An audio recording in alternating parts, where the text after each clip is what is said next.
Yo, so I wanted to go over my rig build for the FX30. I just got this camera 2 weeks ago and started building out a rig for it. So I wanted to show you guys what I chose, what I bought, and why I'm using it. So this is the FX30 body, obviously. First thing I did was I purchased the Hawk Lock small rig half cage. The reason why I got this half cage was specifically because of this top NATO rail. It just gave enough room for the MI, so it didn't block it. So I had room to put the DJI and the MI shoe adapter onto there. So yeah, that's it. Another great thing about this, comes with a tool already, so we can go ahead and just use this.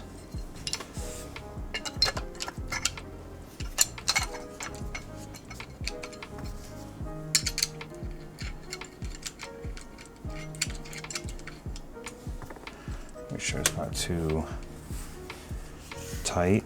We have 2 points of contact here, one on the bottom, one on the side.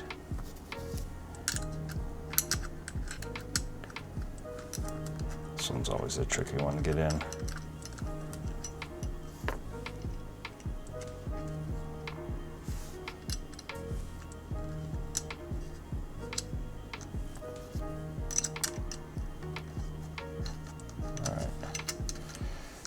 In, tighten this up,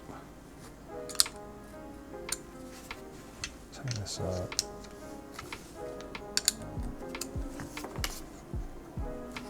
All right, there it is. Next, we're going to install the top NATO rail.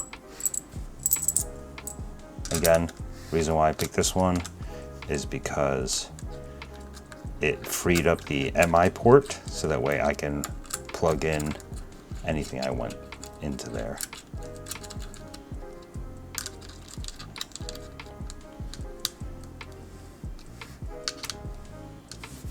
All right, done with that. Put the tool back.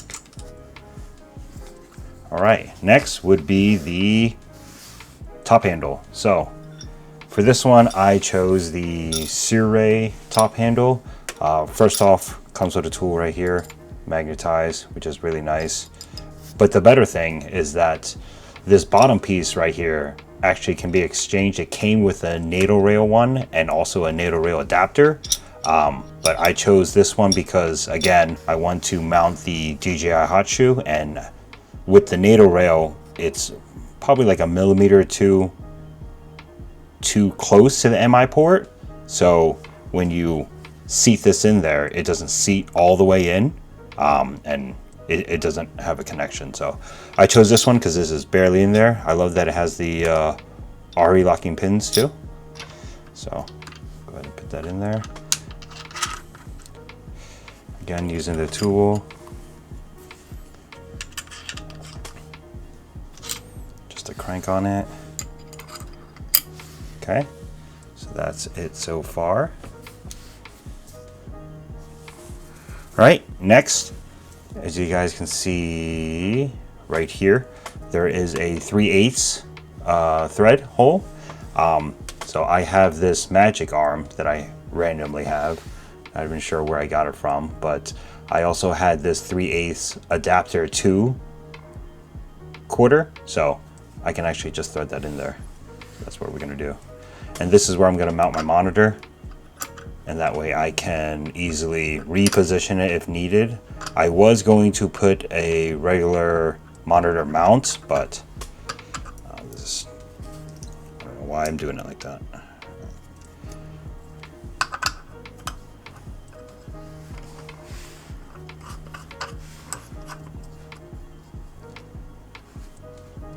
All right, that's for my monitor. Okay, so since this has a Arca Swiss bottom plate, I can actually just slide in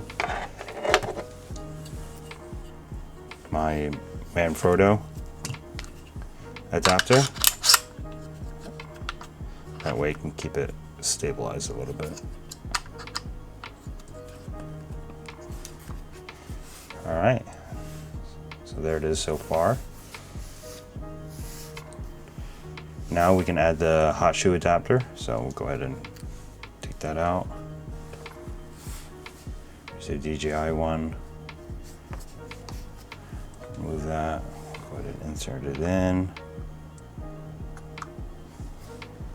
As you can see, perfect.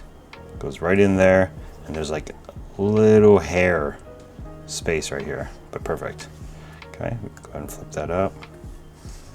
Take our DJI receiver, slide that in there. Okay, it's all connected now. Right, now we can connect our monitor. For this setup, I am using the Atomos Ninja 5 recorder. I am not actually using it as a recorder. I do sometimes, but more mainly in case I forget my SD card. But I just love this monitor, love the features on it. I'm thinking about swapping this out, selling this, and getting the Pyro 7, only because I am looking for a monitor that has a monitor transceiver combo. That way it is less batteries and also less things on the rig. So go ahead and put that one in there.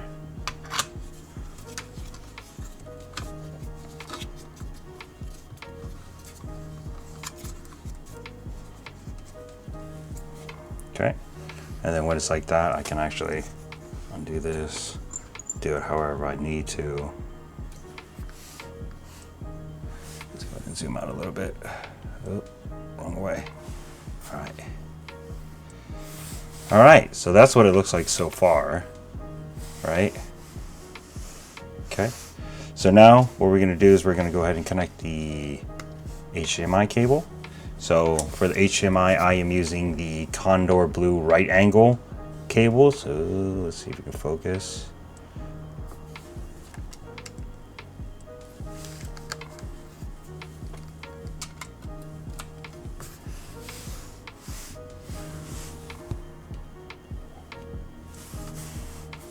Okay. Here it is. So far, that's what it looks like. Okay, now we're gonna add the side handle. I just got a cheap one, I got a newer one. Love this one because it has a tool on the bottom right here, and then this can be adjusted as well. So slip it onto the NATO side on the left hand side. I usually have it even with the, or flush with the base of the camera, so that way it gives it another point of contact on the table or something, so that way it's not too unstable. But here it is, this is it. So as you can see, and then obviously you need to add a NPF battery into here, so that way we can power the monitor. Let's see if I can grab one. I am always using the 970s, only because it just a lot more juice. All right, so that's it. That's what it looks like. Right now we can throw a lens on there. I can throw this Minolta lens I have with an MD to E mount converter, just so that way I can have a lens on there. There it is. Man, this screen's dirty. Hold on. There you go. All right, so here's my rig. One HDMI cable to the monitor, that's all. Audio, I'm going directly into the hot shoe mount, so no cable there. Go ahead and turn that on so that way you guys can see. As you can see, it connected right there. It's good to go. For audio, I am using one of the transmitters, and then I'm also using a Sennheiser MKE 600 as my audio source. Yeah, this is my build rig out for corporate shoots, brand shoots, any kind of jobs that I have coming up. I will be using this rig right here. It is super comfortable. I love that it feels really nice in the hands. I love that there's not a lot of cables in the way, not a lot of cables dangling anywhere. I could wrap this right here if I want to. I just don't want to put tension on it. It's pretty loose right now. It's okay. Not in the way of my hand or the thumb or anything. Still have a ways to go. So this is my rig build out.